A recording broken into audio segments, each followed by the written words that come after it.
Cute. আমরা আসার আগেই কিন্তু দেখো এখানে কুমারী পুজো স্টার্ট হয়ে গেছে। আর এখানে না মহালয়ার আগের দিন কুমারী পুজো করা হয়। এই দেখো কত মানুষের ভিড়। এই পুজো দেখার জন্য না অনেক দূর দূরান্ত থেকে লোক আসে।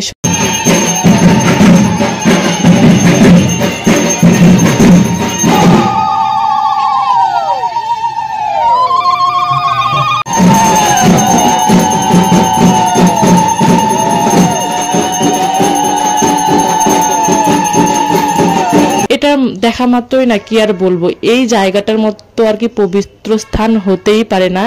একদিন আমাদের সবাইকে এই জায়গাতেই যেতে হবে। আমরা তো এই পৃথিবীতে দুদিনের অতিথি মাত্র। ভগবান যে যাকে যেরকম অভিনয় করতে দিয়েছে সে কিন্তু সেরকম আর কি অভিনয় করছে। ভগবান যেন আমার সাথে এরকমটা কোনোদিনও না করুক আমার মধ্যে। Hey everyone, welcome back to my channel. তোমরা সবাই কেমন আছো? আশা করি ভালো আছো। আমিও কিন্তু অনেক ভালো আছি। এই দেখো বিকালে রেডি হয়ে সবাই মিলে ঘুরতে বেরিয়ে পড়েছি, আমি, জেঠিমণি, মা। অ্যাকচুয়ালি এমনি এমনি তো ঘুরতে বেরোনো হয় না, বাড়ির পাশে না আজকে মেলা ছিল, তাই আমরা যাচ্ছি আর কি তিনজনে মিলে। আর সবাই কিন্তু অলরেডি আগেই চলে গেছে।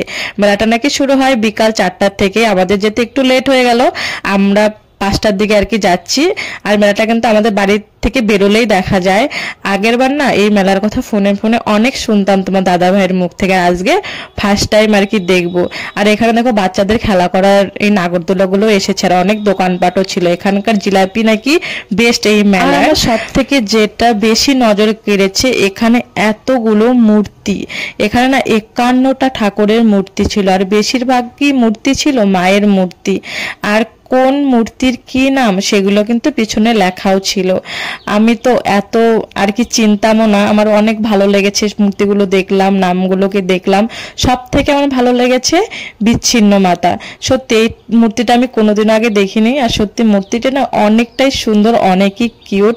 আমরা আসার আগেই কিন্তু দেখো এখানে কুমারী পুজো স্টার্ট হয়ে গেছে।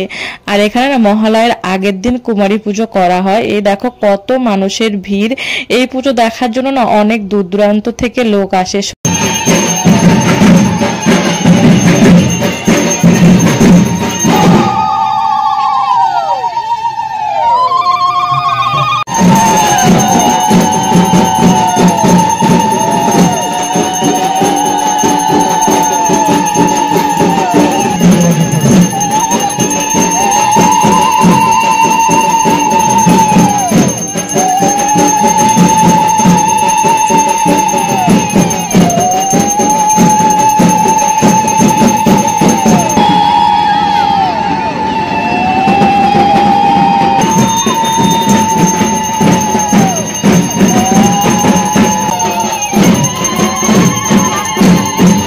পুরোহিতবাবু এত সুন্দরভাবে পুজো করছিলেন না, তোমরা সামনের থেকে না দেখলে বিশ্বাস করতে পারবে না। আমার তো চোখ জুড়িয়ে গেছে। আমি ফার্স্ট টাইম আর কি এত সুন্দরভাবে পুজো করা দেখলাম, তা আবার কুমারী পুজো। আমার না সত্যি ভাগ্যটা অনেকই ভালো ছিল। আর যত সন্ধ্যা হচ্ছে লোকের ভিড় যেন বেড়েই যাচ্ছে। দেখো সন্ধ্যা হবে হবে আর কত লোক জমা হয়ে গেছে।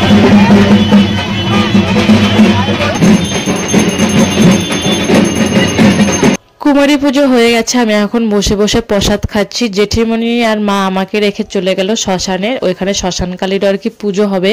আজকে যেহেতু আমাবস্যা, আমার নতুন বিয়ে হয়েছে, যেহেতু 1 বছর হয়নি, তাই আমাকে রাত্রে করে শ্মশানে নিয়ে গেল না। তাই এখানে বসেছিলাম, এখানে বসে বসেই দেখছিলাম। আর এখানে বসে থেকে না আমাদের শ্মশানে মহাদেবকে দেখা যায়। মহাদেব তো এখানে বসে আছেন আমাদের। আমি যখনই আসি এই বাজারে তখন না মহাদেবের ছবি আর কি উঠাবে। মা আর জেঠিমণি কিন্তু এসেও পড়েছে। এখন আমরা একটু মেলা ঘুরবো, যেহেতু বাড়ির পাশেই মেলা। কতবার যাব কতবার আসবো তার আর ঠিক নেই। আবার না আমি মূর্তিগুলোকে ভালো করে দেখছিলাম। এত মূর্তি একসঙ্গে না সত্যি আমি কখনোই দেখিনি, এবার আর কি ফার্স্ট টাইম দেখছি। আমার তো ভীষণ ভালো লাগছে। এই যে হচ্ছে বিচ্ছিন্ন মাতা আর কি, এই দেখো মানে সত্যি ভীষণই সুন্দর। আমি কিন্তু বাড়িতে এসে পড়েছি, আর বরকে বললাম ঠিক আছে বাড়ির পাশে যেহেতু মেলা তুমি আমাকে নিয়ে চলো। ফোনে ফোনে তাকে অনেক বলতে যে নিয়ে যাব, তাই আমি রেগে রেগে পপকর্ন খাচ্ছি। কি আর বলবো, খুবই রাগ হচ্ছিল বরের ওপর। ওই দেখো আমার মুখের মধ্যে কতগুলো করে পপকর্ন একবারে ঢুকিয়ে দিচ্ছে। আর এই ভিডিওটা কিন্তু তারপরের দিন সকালে, এখন বাজে 5টার দিকে আমি, বাবা, মা তিনজনে মিলে বেরিয়ে যাচ্ছি। মানে চণ্ডীপাঠ শোনার জন্য। মহালয়ের দিনে না ওইখানটায় চণ্ডীপাঠও হয়। আর দেখো এত সকালেও মেলায় কিন্তু প্রচুর মানুষ, কারণ সারা রাত্রি ধরেই কালকে পুজো হয়েছে। 51টা মূর্তিকে পুজো করা তো আর চারটাখানি কথা না, সারা রাত্রি ধরে আর কি পুজো হয়েছে। সকালবেলা চণ্ডীপাঠ হয়, এই চণ্ডীপাঠ শোনার জন্য এত মানুষের ভিড়। আর বিশেষত আজকের দিনেই মানে এই শ্মশানকালীর পুজোটা হয়, শ্মশানকালীর পুজোর প্রসাদ খাওয়ার জন্যই মানুষের এত ভিড়। আর আমি একটু ঘুরে ঘুরে দেখছিলাম, এই শ্মশানের না অনেক নাম শুনেছি, আর আজকেই ফার্স্ট টাইম আর কি আমি এসেছি। আর তোমাদেরকে দাঁড়াও দেখাই, এই দেখো কত সুন্দর মায়ের মূর্তিটা, দেখলে একদম চোখটায় জুড়িয়ে যায়। আর মানুষের যে প্রসাদ খাওয়ারও লাইন, যেটা তোমরা চোখে না দেখলে বিশ্বাস করতে পারবে না। এই দেখো কত বড় লাইন, মানে এই মাথা থেকে ও মাথা দেখা যাচ্ছে না। এখন আমি আর আমার বর যাচ্ছি আবার একটু ঘুরতে, কারণ আমাদের বাড়ির পাশেই তো, কতবার যে গেলাম আর কতবার যে আসলাম। আমার না সে ঘুম পাচ্ছে, কারণ আজকে অনেক সকাল সকাল ঘুম থেকে উঠেছি। এত সকাল সকাল আমরা কোনোদিনও ঘুম থেকে উঠি না। যাই হোক, শেষমেশ কিন্তু তোমাদের দাদা ভাই আমাকে নিয়ে আর কি বের হয়েছে। তুমি যার সঙ্গে ঘুরো না কেন, বরের সঙ্গে ঘুরতে না একটু ভালো, সবারই ভালো লাগে, আমি জানি, একটা মজাই আলাদা। অ্যাকচুয়ালি আমার জীবনে ফার্স্ট টাইম কিন্তু আমি শ্মশানে আসলাম। এখানে আসার পরে সত্যি কি বলবো, আমি না এতটাই আর কি ভাবনায় পড়ে গেছিলাম যে আমরা এসেছি খালি হাতে, যেতেও হবে খালি হাতে, কিন্তু জানতে অজান্তে আমরা মানুষের অনেক বড় ক্ষতি করে ফেলি। সবাই আমরা নিজের স্বার্থটাই বুঝি। আর যত ভাবছিলাম তত জানি না শূন্য মানে লাগছিল, মানে যেটা আর কি তোমাদেরকে এখন আমি ভাষায় প্রকাশ করতে পারছি না। তারপরে তোমাদের দাদা ভাই আমাকে নিয়ে যাচ্ছে হচ্ছে যেখানে আর কি কারেন্টে পোড়ানো হয়। আমি তো দেখার মাত্রই আমার না মানে অবাক হয়ে গেছি, কারণ এখানে কিন্তু মেয়ে মানুষরা চাইলেই আর কি আসতে পারে না, যেহেতু আজকে শ্মশানে আর কি পুজো ছিল, সেই উপলক্ষে আজকে সবাই আর কি ঢুকতে পারছিল। এটা দেখা মাত্রই না কি আর বলবো, এই জায়গাটার মতো আর কি পবিত্র স্থান হতেই পারে না। একদিন আমাদের সবাইকে এই জায়গাতেই যেতে হবে। এই পৃথিবীতে দুদিনের অতিথি মাত্র, ভগবান যে যাকে যেরকম অভিনয় করতে দিয়েছে সে কিন্তু সেরকম আর কি অভিনয় করছে।